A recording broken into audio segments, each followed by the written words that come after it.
A última vez que eu esteve aqui, nós falamos num texto em Atos capítulo 4.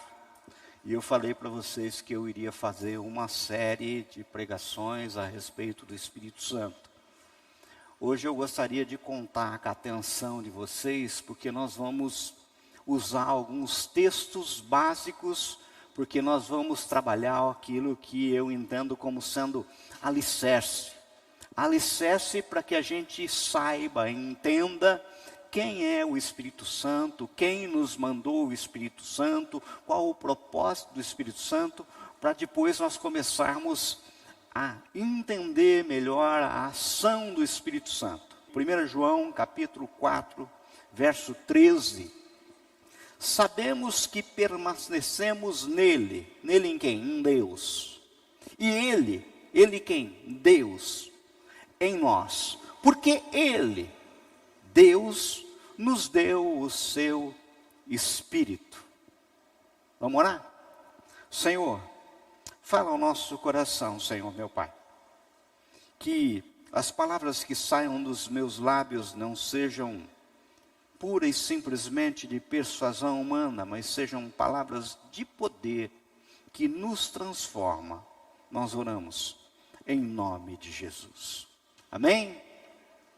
Se eu fosse Satanás e o meu objetivo final fosse frustrar os propósitos de Deus em seu reino, uma das principais estratégias seria levar os frequentadores da igreja a ignorar o Espírito Santo.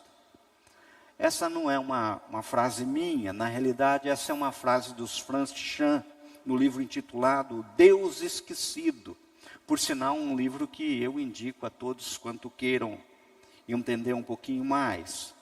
Nesse livro, Francis Chan aponta que a irrelevância da igreja em muitos lugares e a apatia dos seus membros pode ser creditada, boa medida, ao desprezo pela ação do Espírito Santo. Infelizmente, nós temos igrejas que se renderam a um mero ativismo. O culto se tornou um espetáculo. No fundo, não passam muitas pessoas de mero agrupamento de pessoas cuja aparência efusiva simplesmente oculta a ausência de alguém que não está sendo convidado para a festa. Não faz parte. O Espírito Santo tem sido tristemente negligenciado. Embora ninguém negue a existência, muitos são incapazes de dizer e experimentar a sua presença, que dirá a sua operação. Na realidade, o Espírito Santo, que nós apontamos, que conhecemos como a terceira pessoa da Trindade, nós o temos como se fosse o terceiro, como se estabelecesse um certo grau de importância. Quem foi o terceiro colocado no campeonato nacional, no campeonato mundial? Um Deus de terceira categoria, alguém que inclusive nós pensamos, a gente pode viver sem. Sabe, sem Jesus eu não consigo, sem Deus eu não consigo, mas o Espírito Santo, o Luciano Segurá, muitos encaram como se fosse um acessório, né? Alguma coisa que, se vier, muito bem, se não vier, eu vivo bem sem. Muito já se escreveu e se falou sobre a terceira pessoa da Trindade. Contudo, existe uma certa visão estereotipada e falsa do Espírito. Persiste entre um grande número de cristãos, isso a ponto de muitos abraçarem o cessacionismo, ou seja, aquilo que eram atributos e dons foram cessados na igreja primitiva. Muitas pessoas não estão experimentando isso, dizendo, isso não faz parte mais. Agora, ao lermos 1 João 4,13, vemos que o autor sagrado faz uma afirmação. Sabemos que permanecemos nele e ele em nós, porque ele nos deu o seu Espírito. Ora, o texto fala que permanecemos nele, ou seja, em Deus e ele em nós. Isso através de um simples fato. Ele nos deu o seu Espírito. Ora, isso nos induz a fazermos, num primeiro momento, duas perguntas básicas, que é o que eu queria trabalhar com vocês nessa noite. Mas afinal, quem é o Espírito Santo? E por que Deus nos deu o Espírito Santo? Quem é o Espírito Santo? O Espírito Santo é uma pessoa. Muitas seitas do cristianismo negam a pessoalidade do Espírito Santo, afirmam que ele é uma energia, que ele é uma força. No entanto, a Bíblia é suficientemente clara ao revelar a personalidade distinta do Espírito Santo. Apesar do nome Espírito ser um gênero neutro, no grego, sempre é utilizado pronomes masculinos a se referir a ele, o que o torna explícita a verdade de que ele é uma pessoa distinta, tanto do Pai quanto do Filho. Aliás, a Bíblia explora uma forma tão explícita os atributos pessoais do Espírito Santo em sua relação ao Pai e o Filho, só pode ser entendida se também houver entendimento de que ele é uma pessoa. Isso fica claro se nós olharmos alguns textos como Mateus 29, 19, 1 Coríntios 12, versos 4 a 6, 2 Coríntios 13, 13, 1 Pedro 1, 1. Ou seja, existem vários textos bíblicos que quando nós olhamos, nós conseguimos concluir de forma bem clara: o Espírito Santo é uma pessoa.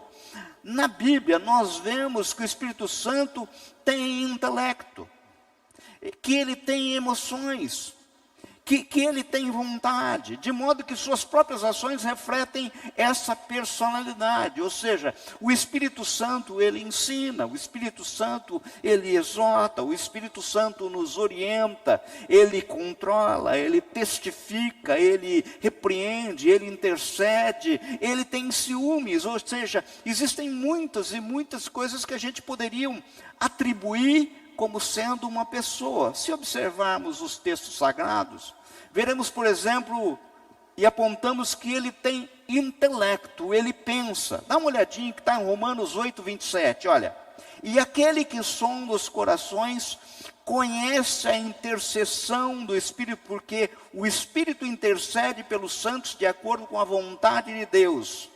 A palavra intercessão no original grego deriva de phoreo, que quer dizer ter propósito, intenção, ter entendimento, enfim, ter pensamento, ter uma mente.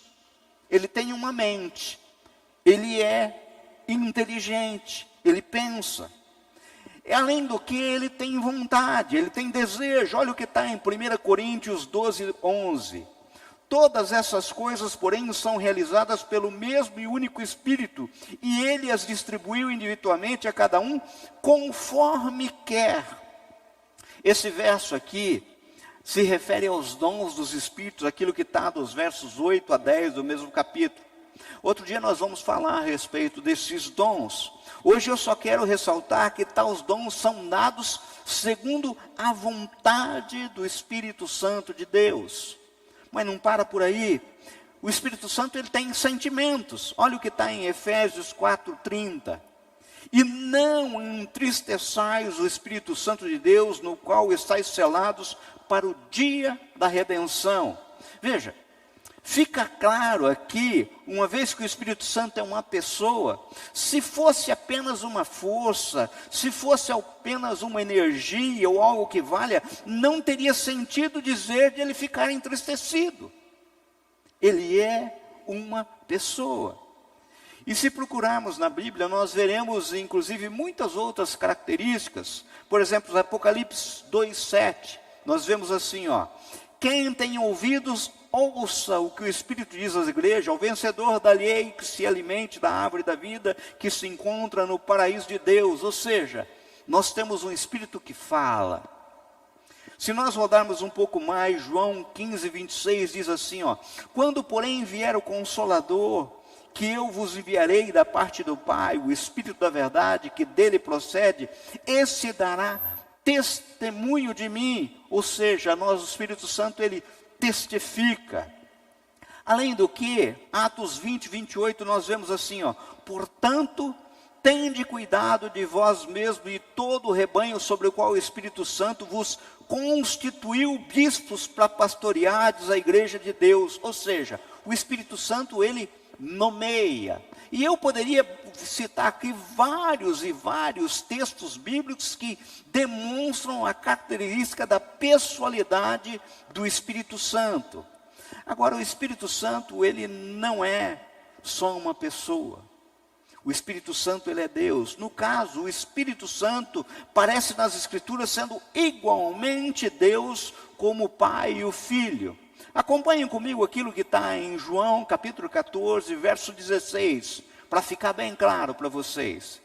E eu, é Jesus falando aqui, ó, e eu pedirei, e ele lhes dará outro conselheiro para estar com vocês para sempre. O Espírito da verdade, o mundo não pode recebê-lo, porque não o vê nem o conhece. Mas vocês o conhecem, pois ele vive com vocês e estará em vocês. Ou seja, nós vemos aqui o próprio Senhor Jesus, ao falar sobre o Espírito Santo, se refere a ele como um outro conselheiro. Essa expressão não apenas aponta para o Espírito Santo como sendo uma pessoa, mas também como sendo Deus. Pois Cristo se posiciona em pé de igualdade com ele ao utilizar a palavra outro. Não é qualquer outro, é um outro idêntico. Na expressão do grego original é um outro tal qual eu, alguém que vai dar uma continuidade, ou seja, ele está indicando que o Espírito Santo é alguém como ele.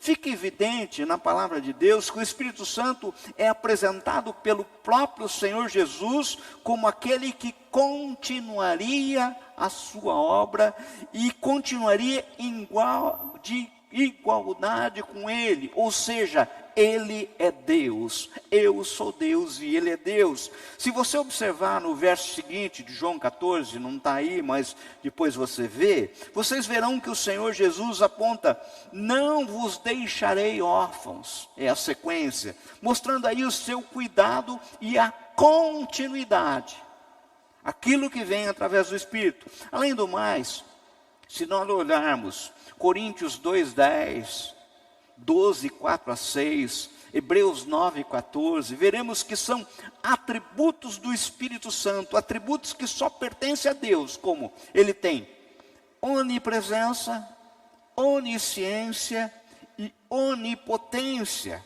além de soberania, glória, eternidade e a própria santidade tão singular e que o adjetiva.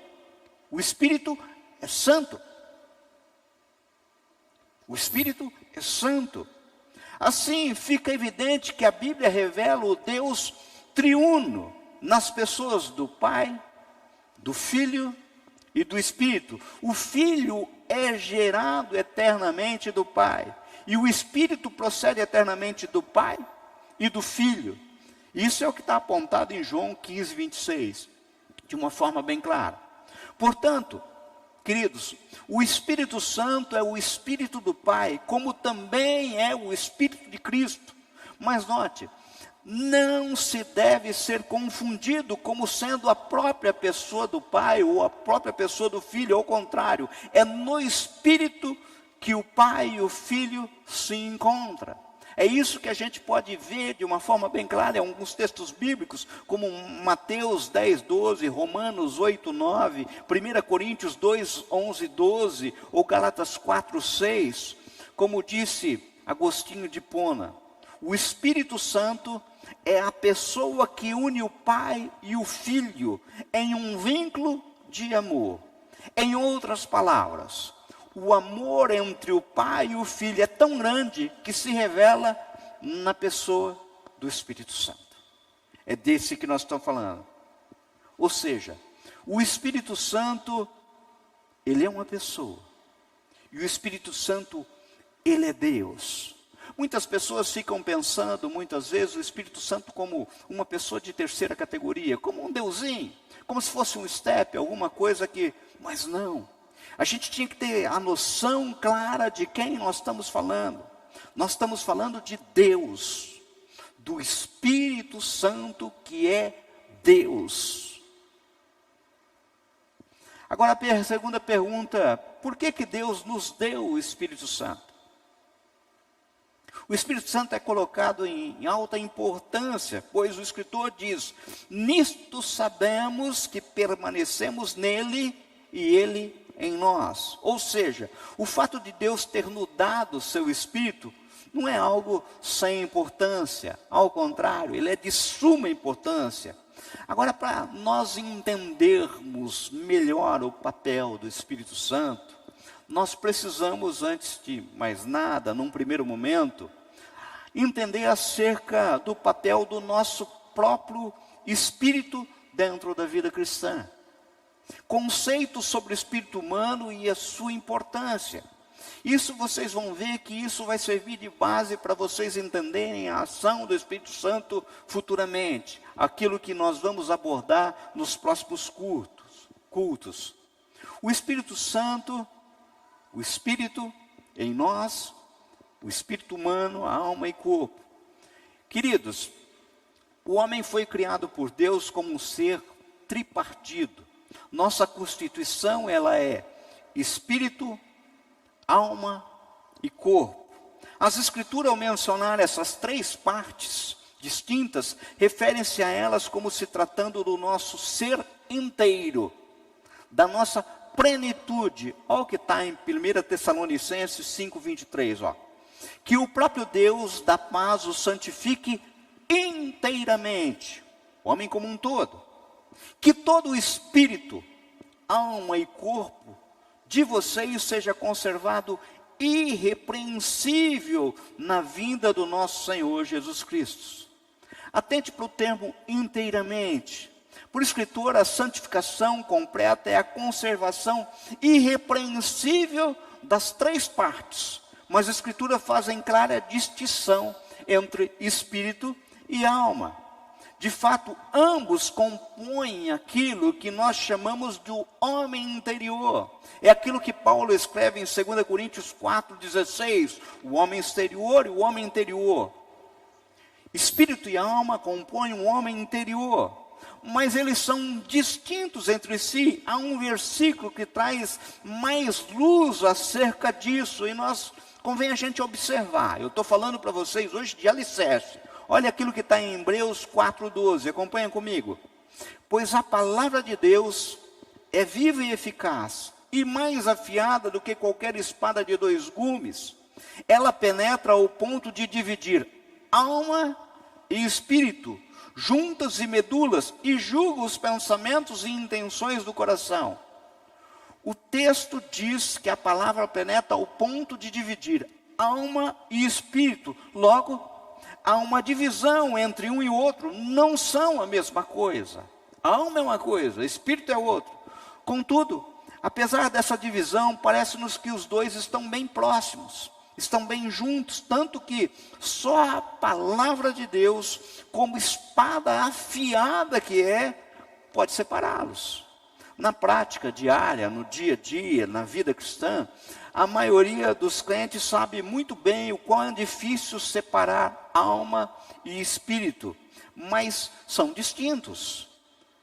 Isto é inegável. Isto é o que está na palavra do Senhor. Lemos na Bíblia que o novo nascimento é o nascer do Espírito. Está lá em João 3,6. Isto é algo que se dá instantaneamente. O nascer do Espírito. Contudo, escrevendo às pessoas que já haviam experimentado a salvação de Deus ao seu Espírito, porque o livro de Tiago todo é escrito para crente, para aquele que é salvo. Tiago fala da salvação da alma, Tiago 1:21. Ele fala da salvação dela como algo que acontece posteriormente ao novo nascimento do Espírito. Ele termina assim: a qual é poderosa para salvar a vossa alma. Portanto, queridos, a salvação da alma acontece como um processo de restauração pela palavra de Deus. Já a regeneração do Espírito acontece instantaneamente. Aceitou Cristo como Senhor e Salvador da sua vida, instantaneamente o teu espírito está restaurado. E a alma? Sabe, a ocasião do novo nascimento. Se o espírito e a alma fosse uma coisa só, certamente não haveria essa distinção na forma como a redenção de Cristo alcança cada um. Alcança o espírito e depois alcança a alma através de um processo. O espírito do homem, presta atenção, o espírito do homem, seu homem interior, o homem de fato, recebe a vida eterna e é nascido de novo. Mas o intelecto, as emoções que compreendem a alma, ainda têm que ser tratados. Eles não são nascidos de novo, eles precisam ser renovados. Isso é processo, aquilo que nós abordaremos um dia a respeito de processo de santificação. Paulo fala sobre a renovação da mente, escrevendo aos santos em Roma. Olha o que ele escreve em Romanos 12, 2. Olha só. E não vos conformeis com este século, mas transformai-vos pela renovação da vossa mente, para que experimenteis qual seja a boa, agradável e perfeita vontade de Deus. Fica claro aqui que a renovação da mente, ou seja, a salvação da alma, faz parte de um processo, que é esse processo de santificação. Agora, se nós acompanharmos e pensarmos um pouco mais, a palavra nos afirma que somos santuário de Deus, como diz Paulo em 1 Coríntios 3,16, diz assim, ó, vocês não sabem que são santuário de Deus e que o Espírito de Deus habita em vocês? Amados, aqui é muito interessante vocês entenderem esse Deus que é eterno e que tem um mesmo comportamento no Velho Testamento e Novo Testamento, porque muitas vezes a gente pensa que o Deus do Velho Testamento e Novo Testamento são deuses distintos. E isso talvez dê para vocês entenderem um pouquinho melhor. No passado, Deus ordenou que lhe construísse um santuário, com detalhes que Ele mesmo havia dado, e sob a direção de Moisés. O povo de Israel fez exatamente isso. Era a tenda do tabernáculo. Mais tarde, Salomão construiu o templo em lugar da tenda do tabernáculo. Mas quando o povo israelita foi levado em cativeiro, aquilo foi destruído, o templo foi destruído e foi reconstruído só depois por Esdras e Neemias, seguindo a mesmo rito, a mesma forma. Nas 3 vezes, em Moisés, em Salomão, depois de Esdras e Neemias, nas 3 vezes seguiu-se a direção inicial que o Senhor havia dado. A Moisés e a casa do Senhor sempre teve 3 ambientes distintos, onde os sacerdotes serviam: Santo dos Santos, lugar santo e o átrio exterior. Logo podemos dizer que o santuário sempre foi tripartido. Estão acompanhando comigo? Foi tripartido. No Novo Testamento vemos uma nova ênfase quanto ao santuário de Deus. E ela já não tem mais nada a ver com os templos construídos. Na última pregação, Estevão, antes de ser apedrejado, antes de morrer, declarou: mas o Altíssimo não habita em templos feitos por mão de homens. Isso está lá em Atos 7:8. E isso ficou de forma bem clara, enraizada no coração de Paulo como vindo do Senhor. Ou seja, Paulo vai nos falar mais tarde que o santuário de Deus somos nós, aquilo que nós lemos. Entendam, a igreja no início compreendia isso de forma clara. Quando Jesus bradou na cruz: está consumado, o véu do templo se rasgou de cima a baixo. É isso que nós vemos nos textos sagrados. A partir desse momento, a presença de Deus deixou de estar restrita ao templo, e o Pai veio fazer morada em nós. Em quem? Naqueles que estão nascidos de novo.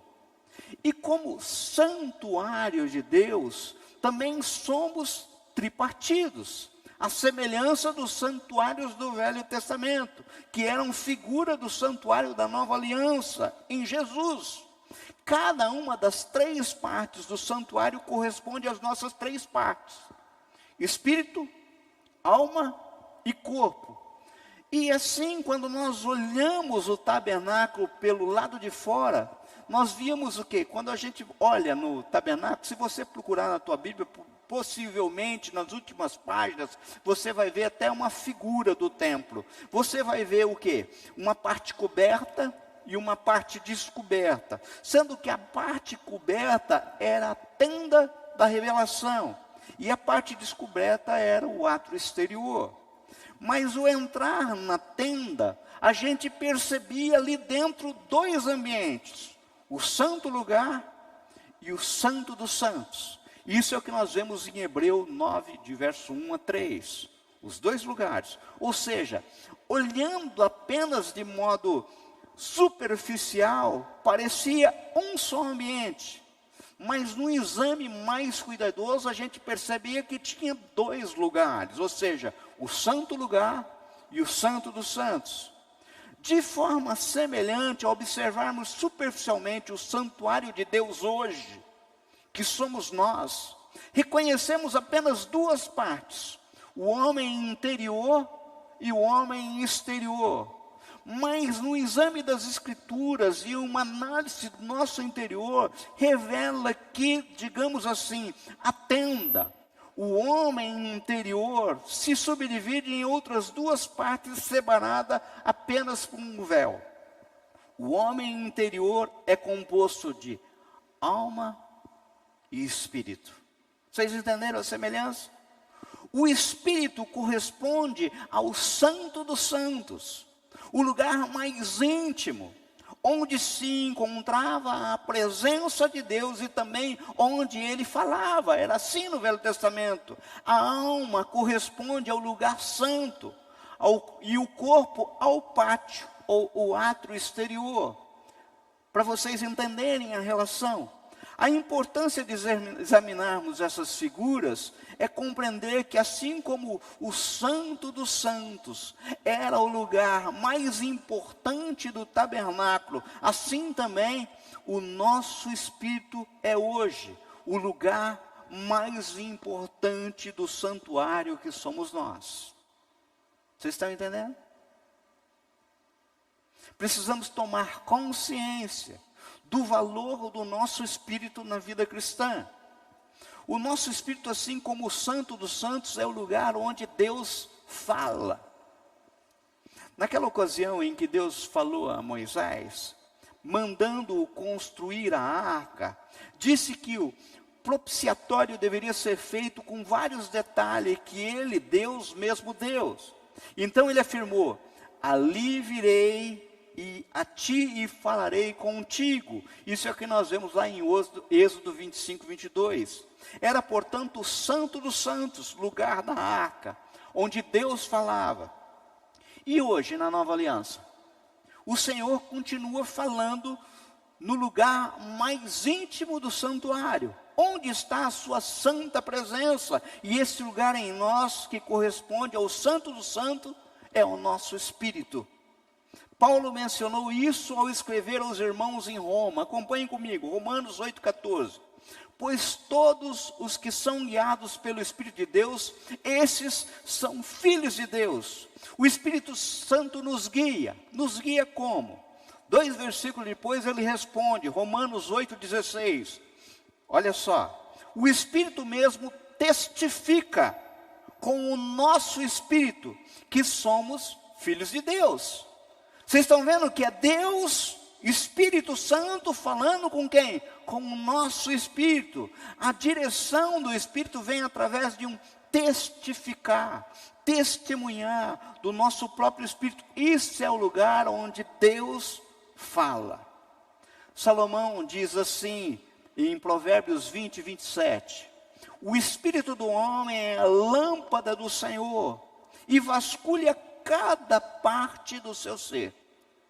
Deus tem, o que ele está falando? Que Deus tem uma lâmpada em nós, o nosso espírito. Contudo, muitos de nós, por não desenvolvermos a sensibilidade do nosso próprio espírito, ficamos sem ouvir a voz de Deus.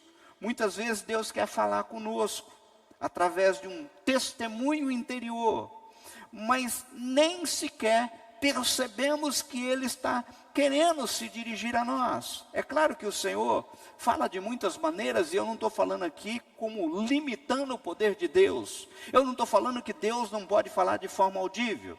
Eu não estou falando que Deus não pode falar através de muitos e muitos acontecimentos. Eu estou falando aquilo que está no texto da palavra do Senhor. Mas a forma comum de falar conosco é mediante testemunho do nosso próprio Espírito. Dionísio, como é que foi com Jesus? Do mesmo jeito, entenda, querido. Ao se fazer homem, o Senhor Jesus esvaziou-se da sua glória. Isso é o que está em Filipenses 2, de 5 a 8. Bem como de alguns atributos da divindade. Jesus, enquanto homem, não estava em vários lugares ao mesmo tempo, pois era limitado pelo corpo. Portanto, mesmo como Deus, viveu na terra sem lançar mão da sua onipresença. Também viveu sem fazer uso da onipotência, pois precisou do poder do Espírito Santo para fazer a obra que ele fez. E ele também se limitou a crescer em sabedoria e conhecimento, e quando revelava segredos e pensamentos dos corações do homem, precisava ouvir aquilo que o Espírito Santo falava ao seu espírito de homem, Deus encarnado, pois não se movia no atributo divino da onisciência, e sim na dependência do Espírito Santo de Deus. Jesus viveu nessa terra como um homem cheio do Espírito Santo, e é por isso que podemos imitá-lo. E se ele tivesse andado nessa terra como Deus, com todos os seus atributos, ou seja, todos os atributos da divindade, jamais poderia dizer que faríamos as mesmas obras que ele fez e até maiores. Não é isso que está no texto de João 14, 12, que nós faríamos as mesmas coisas que ele fez e até coisas a mais? É isso. Mas se ele dependia do Espírito Santo, e sabe onde o Espírito Santo falava com ele? No mesmo lugar que fala conosco, no nosso espírito. É do mesmo jeito. Veja, para vocês, aquilo que está relatado em Marcos 2,8, para vocês entenderem bem. Acompanhem comigo. Esse texto é o texto que vem em que aqueles 4 amigos descem um paralítico, né? Abrem o telhado e desce o paralítico. Daí Jesus perdoa os pecados dele. E daí o que acontece? Vem essa palavra aqui. Jesus percebeu logo em seu espírito, olha, espírito em letra minúscula, em seu espírito que era isso que eles estavam pensando. E lhe disse: por que vocês estão remoendo essas coisas em seus corações? Note, os fariseus estavam apenas pensando.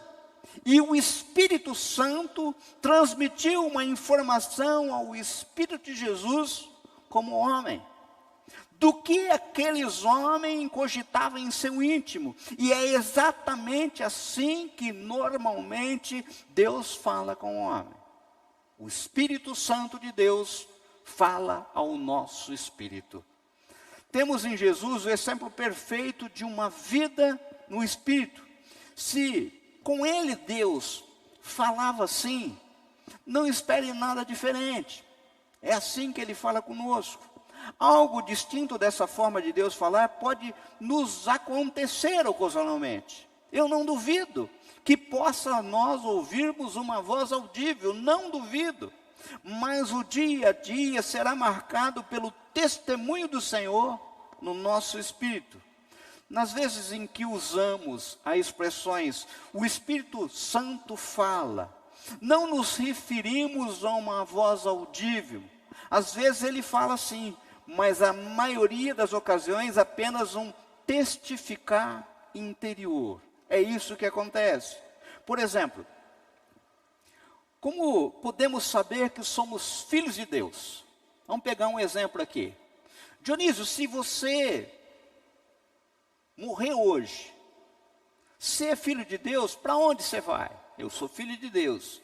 Tá, mas como é que você sabe? Você ouviu uma voz audível dizendo isso? Não.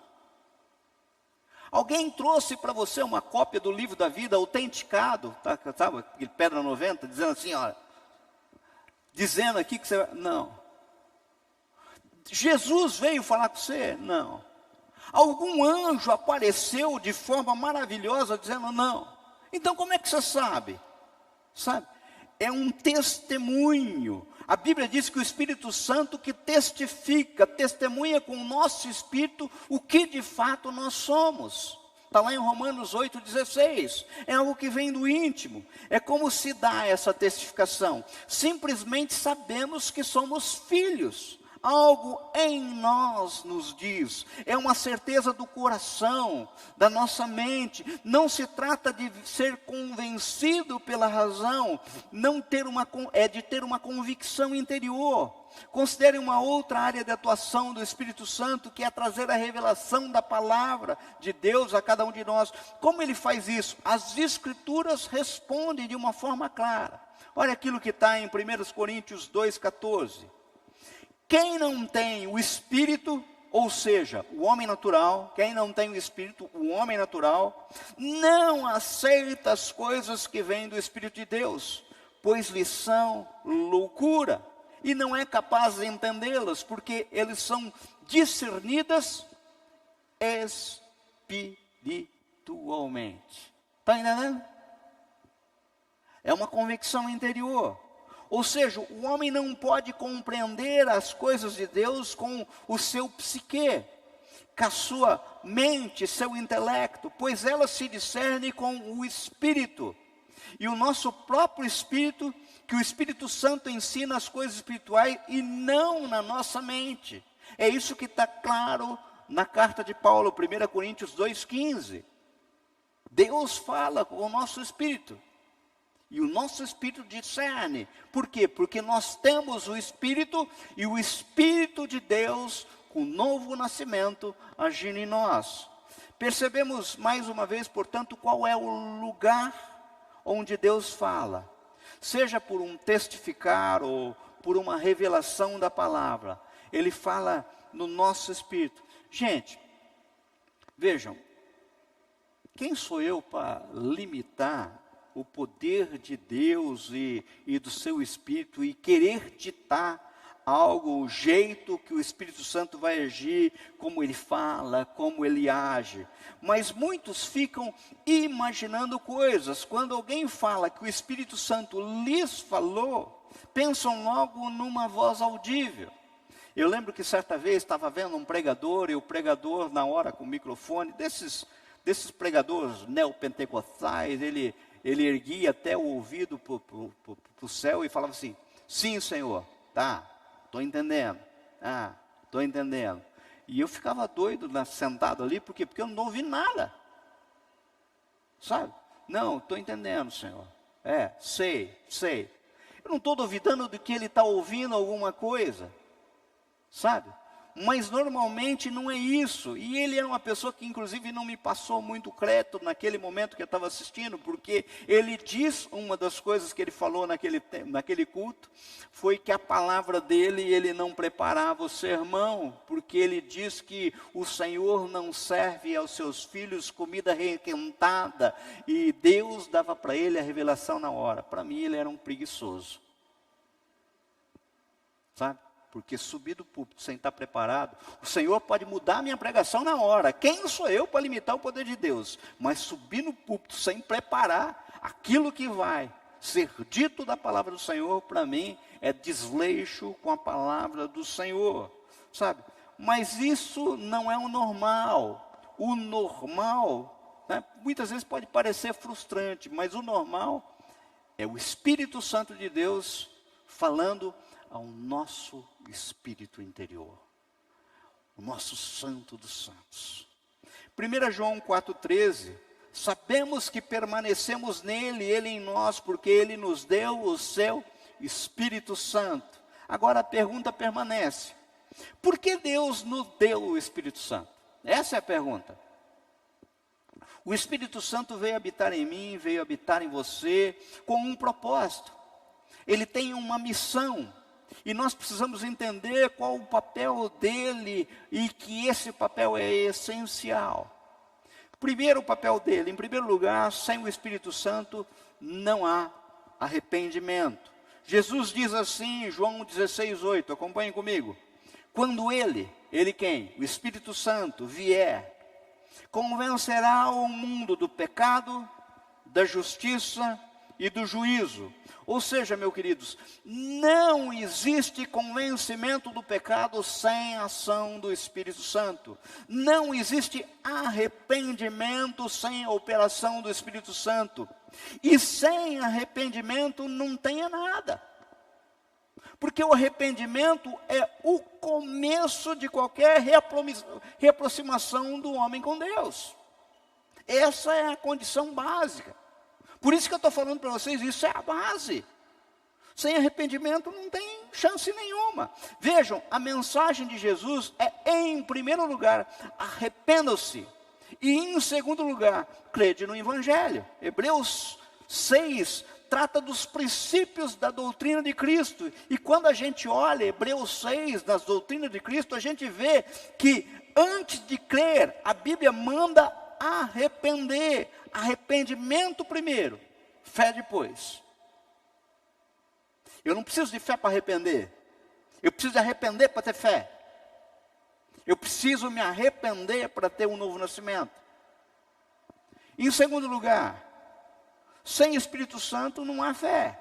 Em suma, sem a ação do Espírito Santo, jamais o homem teria um encontro com Cristo e nem teria fé para seguir a caminhada.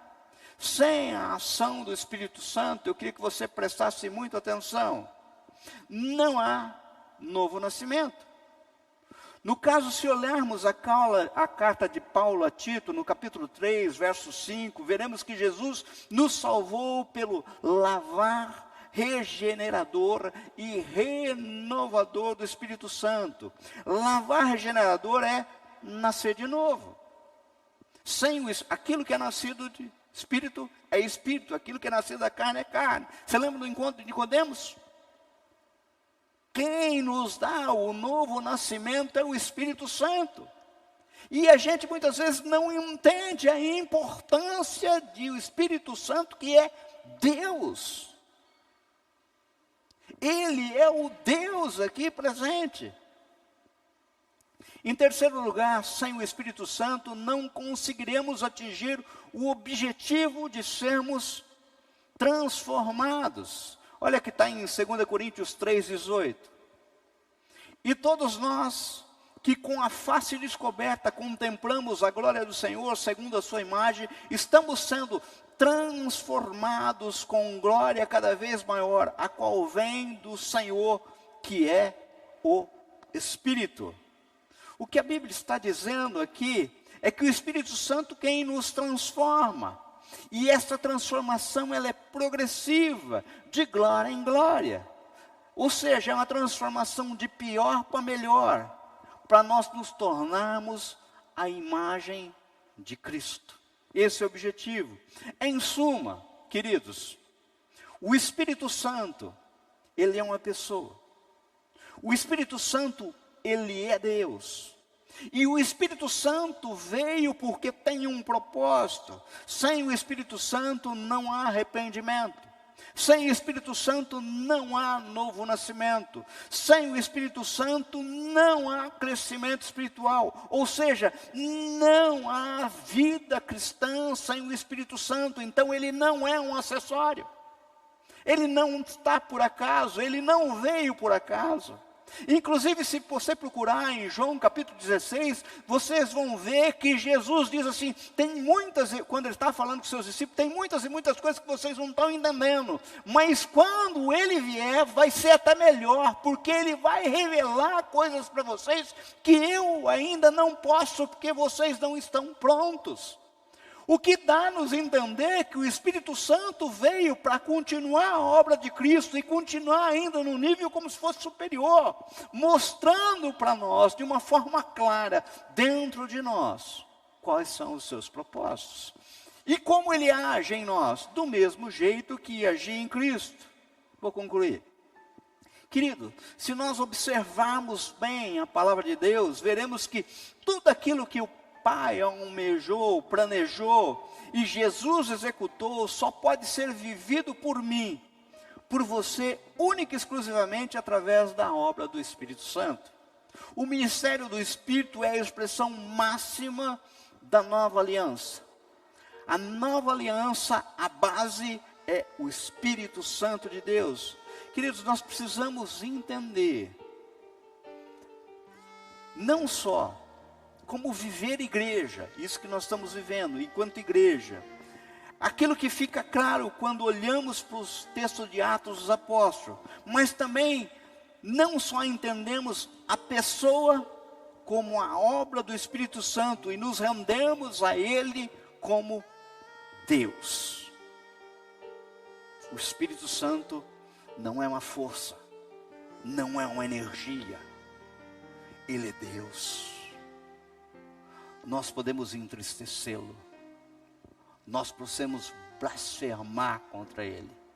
Se você procurar o texto onde está Ananias e Safira, nós podemos mentir para o Espírito Santo. E quando nós mentimos para o Espírito, nós mentimos para quem? Para Deus. Para Deus. Agora, a questão é a seguinte, sabe? Deus nos deu o seu Espírito e isso não é sem importância. Não foi por acaso, Ele veio habitar em nós e tem uma missão. Arrependimento, novo nascimento e transformação, dando continuidade naquilo que Cristo começou. Agora a questão é a seguinte, uma pergunta para que vocês reflitam até o nosso próximo encontro. Pensem comigo. Se é verdade que o Espírito de Deus habita em nós e que nosso corpo é o templo do Espírito Santo, então não deveria haver uma diferença enorme entre a pessoa na qual o Espírito de Deus habita e aquela que não tem o Espírito Santo em seu interior? Francis Chan traz uma ilustração naquele livro, O Deus Esquecido. Ele diz assim, ó: se eu dissesse a vocês que tive um encontro com Deus, no qual Ele entrou no meu corpo e me concedeu a capacidade sobrenatural de jogar basquete, não seria natural esperar de mim uma incrível melhoria em meus arremessos, em minha marcação, em minha velocidade na quadra? Afinal de contas, é de Deus que estamos falando. E se você não visse nenhuma mudança em meu desempenho como atleta, não questionaria a validade deste meu encontro? Frequentadores de igreja por todo o país dizem que o Espírito Santo habita neles. Garante que Deus lhe concedeu uma capacidade sobrenatural de seguir Cristo, abandonar o pecado e servir a igreja. Os cristãos falam que nasceram de novo e dizem que antes estavam mortos, mas agora nasceram para uma nova vida. Agora, nós muitas vezes endurecemos o coração para essas palavras, mas elas são muito poderosas e possuem forte significado.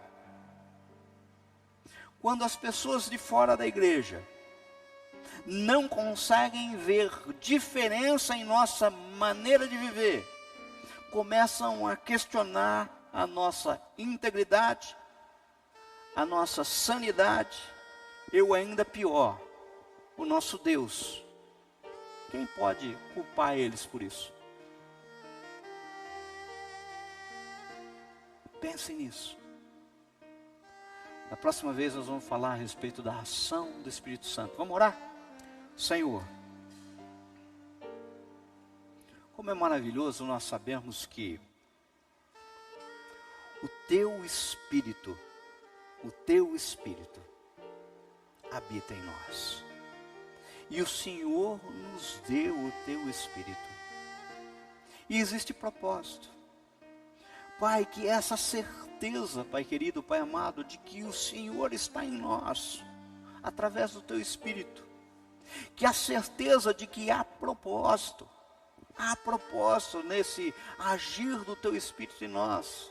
E esse propósito, Senhor meu Pai, é fazer com que nós nos arrependamos, que nós nasçamos de novo e que nós sejamos transformados à imagem do teu Filho amado. Ah, Senhor, que isso fique evidente em nós.